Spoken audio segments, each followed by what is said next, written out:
Hey guys, I want to shoot a video talking about gimmicks and scam in the martial art community, especially when it comes to bad business practices.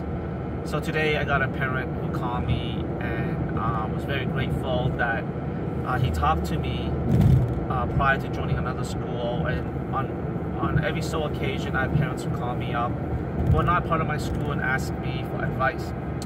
So here's the situation. A lot of martial instructors have dreams and aspiration of running the martial arts school full-time, and and their dream also is to make it a full-time job to the point where they can make really good money and live and have a good pension retirement plan, or a yacht or whatever. There are several martial associations that if you pick up the front cover of the magazine, they're always showing members of the organization that are driving Bentleys or BMWs or whatever and having like huge amount of students. Now, I'm not saying that's a bad thing, but what happened is that they very rarely talk about quality. Instead, they talk about ways to squeeze as much money out of you as possible. And obviously, as a business owner or entrepreneur, you need to learn to be prudent, and you need to learn to maximize your capital. You're making a good investment on your return on your investment. But at the same time, everyone knows about business out there who are unscrupulous and who will nickel and dime you and add all these fees. And after a while, these businesses will go out of business and they will just change their name and start over again. And so in the martial art community, it's similar to that. There's a high turnover rate, or if there's not a high turnover rate, they know that the average kid will stick around for 5-6 years. They'll drop out by the time they get to middle school or high school. And the cycle repeats itself. So they constantly have these new batches of kids coming in. And so, excuse me. So anyways, this parent's calling me up, and I basically describe all the little things that will happen to him, right? And so this is what I told him, and he's very grateful. So a lot of martial arts school will offer 2-week trial class or whatever. And they will even offer private training during those 2-week trial class. And the private training session are very short, like maybe 15-20 minutes. And the reason why is to get you excited and get your adrenaline going. So you associate the great fun activity with them. Okay, so that's step number one. And step number two is they would bring you into the office. And the office already have contracts and everything in place. And they will have a sales pitch for you.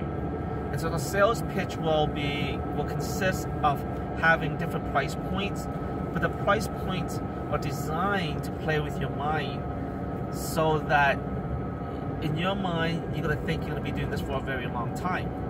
So they will try to get you to sign up for a very long time, like at least 6 months or a year or 2 years or 5 years.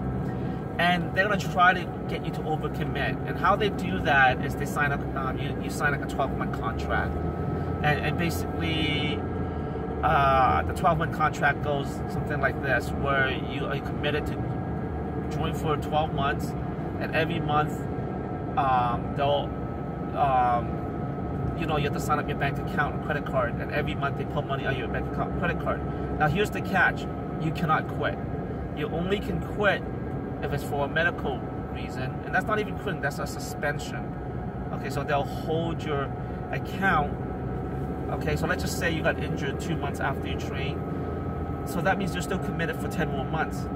And so let's just say you get injured and 2 months later you come back, but you don't feel like training anymore. You still have to pay for the next 10 months. Or you have to move within 30 to 50 miles away. So some schools say you have to move at least 30 miles or 50 miles. And even then, they make you pay for at least a month.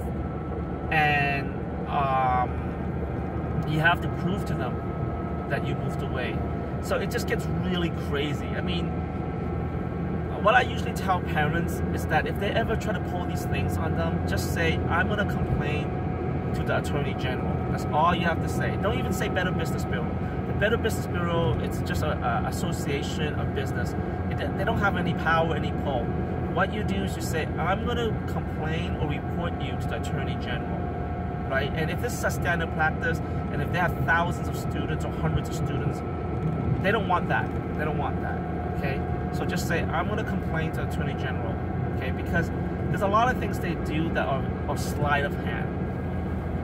Okay, so that's one thing they'll do. So watch out for birthday parties and stuff, and they'll bring your kids in, get you really excited, and then after that, 15-20 minute training session, and then they pull you to the office.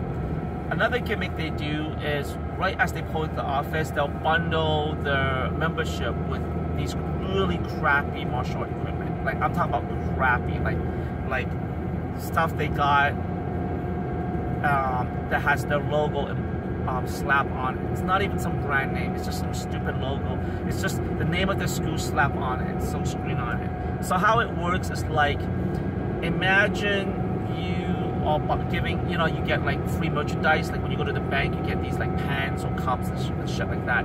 Now a lot of times these pens and cups are not really good quality. Now some are, right? So if you buy these if you get these catalogs for merchandise to give away, they have different price point for you to buy to give to your customers, right? Now some martial arts school will buy crappy products and resell it to you, and they'll mark it up, right? And other schools will buy good quality product. I'm not going to tell you otherwise. You have to figure out how to know what's good product quality, what's bad quality. And if you guys want me to shoot a video about that, just comment and I will. And so what they'll do is they will give like really crappy merchandise to you, and they'll try to bundle it. So they'll say, if you join today, you for $200 you get this uniform, which is crap a lot of times, and this pair of boxing gloves, or blah blah blah, and they'll upsell you. They'll tell you that to join a school you need boxing gloves, shin guard, whatever, right? And if you watch, like, this is how ironic it is. Like, there's hardly any physical contact, right? Like hardly any, but you're totally geared up with like shin guard, headgear, boxing gloves, and all the whole 9 yards, right? It's because they want to squeeze as much money as they can from you. Okay, so the next thing they want to try to do is they will try to upsell you to the black belt club or demo team or advanced training, like some kind of bullshit name, to make you feel that if you pay this extra $30, $50 a month, you get more training. Now, how they do that is they shrink down the training time, right? So for example, most martial arts schools offer an hour. Most martial arts schools that are non-profit or taught at a community center or whatever, right? Or an hour and a half. Now these for-profit schools who are unscrupulous, they'll lower their class to like 45 minutes long, right? And so you can't really learn anything in 45 minutes. And so what they'll do is they'll upsell you with black belt clubs or advanced club or sparring club or whatever, right? You know what I mean? Whatever stuff they want, right? And so they'll try to get you on board on that. Another thing they'll do is maybe after a month of training, they'll come up to you and say, hey, little Johnny, little Susie has a lot of talent. I think he can get his black belt. He's on his way to a black belt if he does these things, and if he joins the black belt club. So what is a black belt club? Well, it's a club for kids who are very dedicated in training martial art, and they'll learn A, B, C, D, blah, blah, blah. And so right away, in your mind, your clock is turning. You're like, okay, if little Johnny does this, he'll get his black belt in 5 years. And the reason why he's going to get his black belt in 5 years is because he's learning all these extra skills. If he doesn't join the black belt club, he won't get these skills, you know? And so it's just this whole caboodle of like upsell, right? But you shouldn't be upsell when you already pay a fee, and you should be offered good quality instruction. You know what I mean?